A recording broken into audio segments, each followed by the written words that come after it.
Hi guys. Today I want to show to you how to work on your chess openings on your own using Chessbase, and I want to explain all the details and tools Chessbase has to offer, and yeah, we will just start out.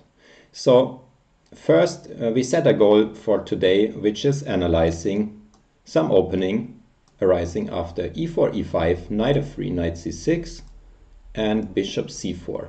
We want to analyze the Italian game, and so we first set up the initial moves. So this is the topic which you kind of choose yourself. You can choose this according to your games, which opening you encounter very often and which seems very important to you. So this is basically up to you which position to analyze, but for today we will just pick the Italian. This is our starting point, and from here we really want to understand deeply what is going on, understand some tricks and some traps and some middle game plans. So how am I gonna do this if I would do this for my own? So the first thing I always turn on here is the opening book, which you find either here on this side via opening books if you have one installed, which I don't. So here you could load your opening book and you would see a number of moves which are most frequently played and so on. Basically in Chessbase you can also do the same thing, choosing the online database, which is a collection of all games and all the most recent games, and it's the same as an opening book because it shows in which quantity and in which quality moves have been played. So we will just turn this on and see what happens.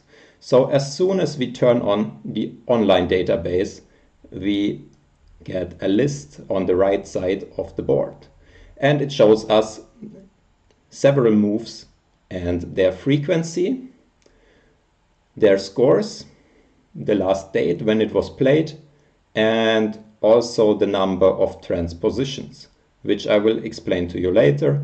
The most two important things for us are the number of games and the score.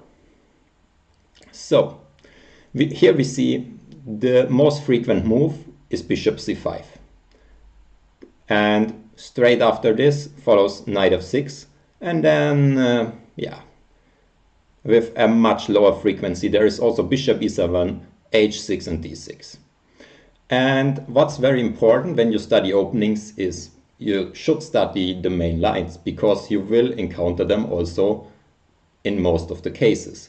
So our main priority is to understand what is ongoing after bishop c5 and also after knight f6. Therefore, I click on this move and it will be copied to the notation panel. Then I step back and also click on the move knight f6. It will also be copied to the notation panel, and I do the same with the next three moves. So we have the 5 most frequent moves in the notation. Why am I doing this? Because we don't want to forget to check any of these moves, and once they are there we will remember to check them. So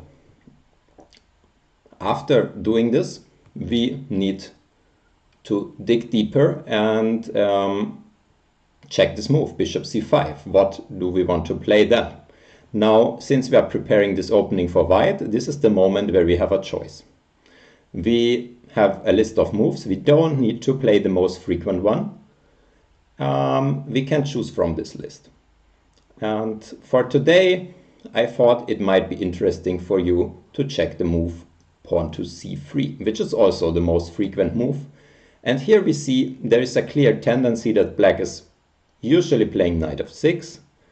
And to understand this, I will explain you the following. So black needs to put pressure on this pawn immediately, otherwise white has no trouble whatsoever building a strong center, because there is no attack and we just get a strong center. So that's the basic understanding you need here, why knight f6 is the only critical move. When you are working on this on your own, nobody will tell you this for sure.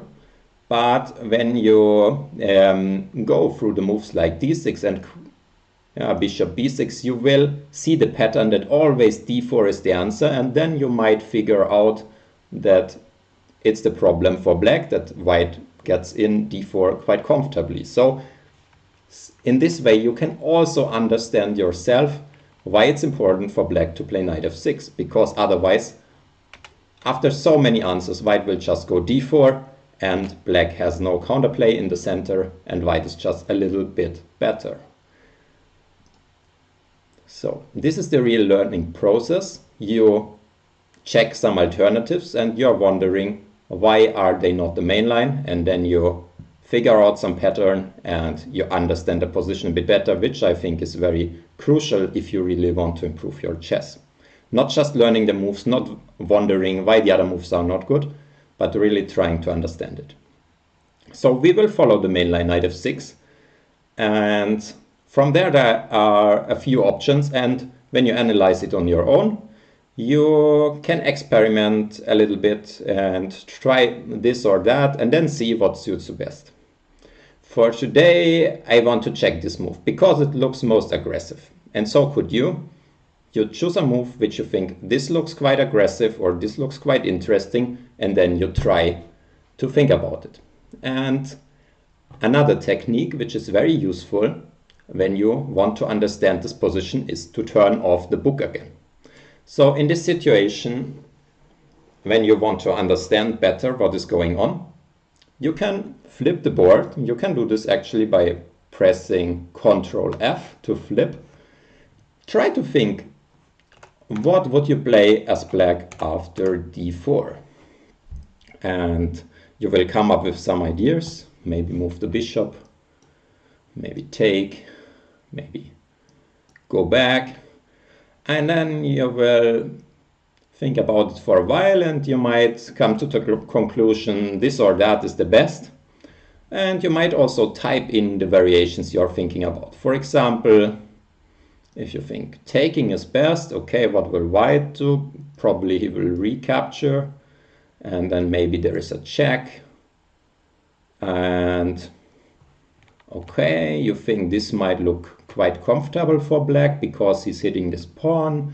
Then you might say, okay, this is nothing special for white, so why is it actually a line for white? And when you're asking this question, after you have fought for yourself, you can turn on the book again. But I really recommend that you think about the positions yourself, because otherwise you won't understand the problems. If you're just following the book or the computer all the time, you won't understand how difficult it is and so on.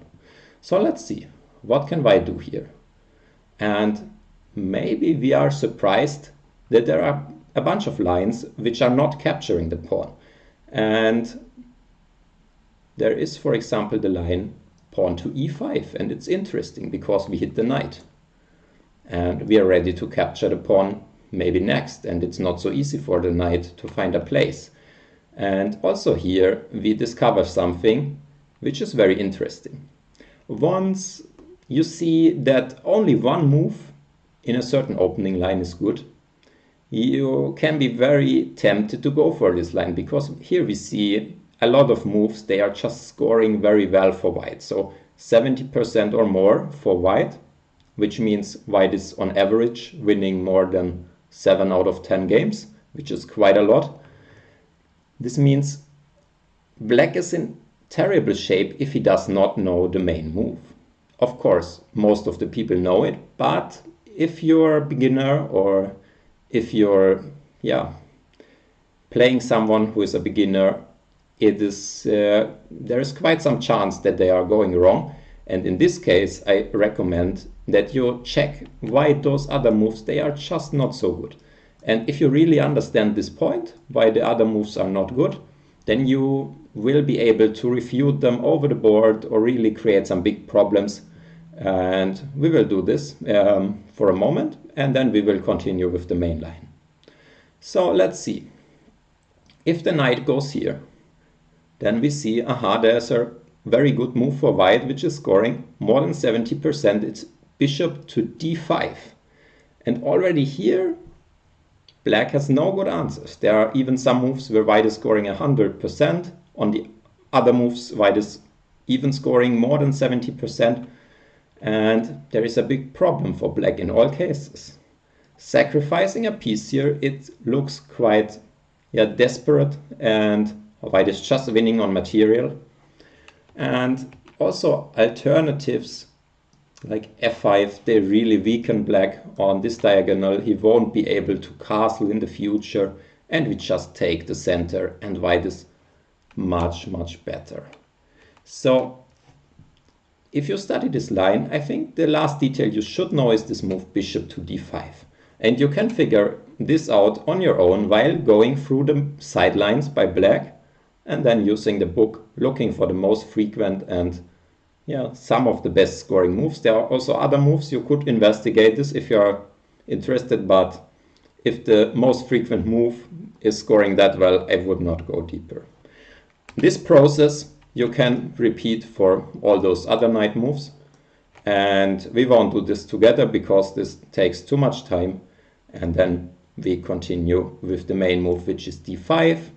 Then you again wonder, what are our options? Without looking at the book, you might think about taking, about going here, maybe going back, maybe taking this, and you can think about them and then correct it with the book and check how good it is. So much about the process. We won't go through all this now. One more thing I want to show to you is how to use the engine. That means the computer who is calculating and evaluating the position by means of pawn units, like how many pawns one side is better or not. So when we look at this position, we can choose to add a kibitzer here, which means to add a computer who is calculating and thinking about this current position. And it's quite similar to looking into the openings book, because we get a list of moves, and with the plus and minus sign here, you can adjust how many lines you want to see. So we can see, let's say, 7 lines, and we will see how good they are. They are ordered by their strength. So in the first row, we see the strongest move by white. And in the second row, the second strongest and the third strongest. And when you have been thinking about the position before and you had been guessing a move and it's not in the list, you should really check out why it's that bad. For example, if you chose to take here, I think it might not even be in the list. So pawn takes d4 is not there. And then you will see, okay, your move will be marked with a red dot, which means it is a bad move. And now we can follow the computer, so we can follow the main recommendation, the first move, by hitting either clicking on it or hitting the space bar. And then we will see why it's a problem for white. And you can hit the space bar more than once and you will see how black is playing this. And here, when we count the pawns, black is a solid pawn up. White's king is still in the center. Here has a weak pawn, and black is much, much better. By pawn units, if you have not seen this before, if the evaluation is above 1.5, a position is generally considered as winning. Between 0.3 and 1.5, it's considered to be between something like 0.8 and 1.5, it's considered to be much better, and between 0.3 and 0.8, it's considered to be slightly better, and from 0 to 0.3, it's considered to be equal. And if you have a minus sign before it, it's considered to be better for black, and if you have this the other way around, then it's considered to be better or winning for white. So that's the way you can deal with this. So after you have done this for all the moves, you will get some big file, and then you can save it in your Chessbase. You hit the save game as, and then you will find a name for it, and we will just skip this because I think it's very intuitive. After this, you have saved your opening file. You can repeat it or update it as often as you want, and you can learn the opening moves. I will show you how to do this. So how do I actually learn from such an opening file? Therefore, I go back to the starting position, and I'm hiding all the moves because I don't want to read them. I want to try to remember them, and therefore I just close it. You can choose any view. You can also close the window, and then you try to guess the moves. So in this position, when you remember, I want to study the Italian today, you're just guessing the moves or try to remember what is the next move. So for black, okay, the next move is e5. Okay, and you hit, for example, the right arrow on your keyboard, and it will just make the next move in the notation. So after this, the question to you should ask yourself is, what is the next white move? So if you're guessing knight f3, then you were right, you're hitting the right arrow again, and if it's the move the computer makes, then it's the move which is in the notation, and we can continue. So I also recommend that you're guessing the moves by the opponent's side, so that you remember what are the strongest responses, so that you will be alert when they are doing something stupid. If you're just learning your moves, you might not understand what is the best play by your opponent's side, and you won't recognize when they are doing something crazy, something stupid, or when you can punish them, or you should start thinking on yourself. So you must realize when is your opponent doing something which is strange, which is different than what you expect. Then you should not continue your usual stuff, but you should really start to think on your own.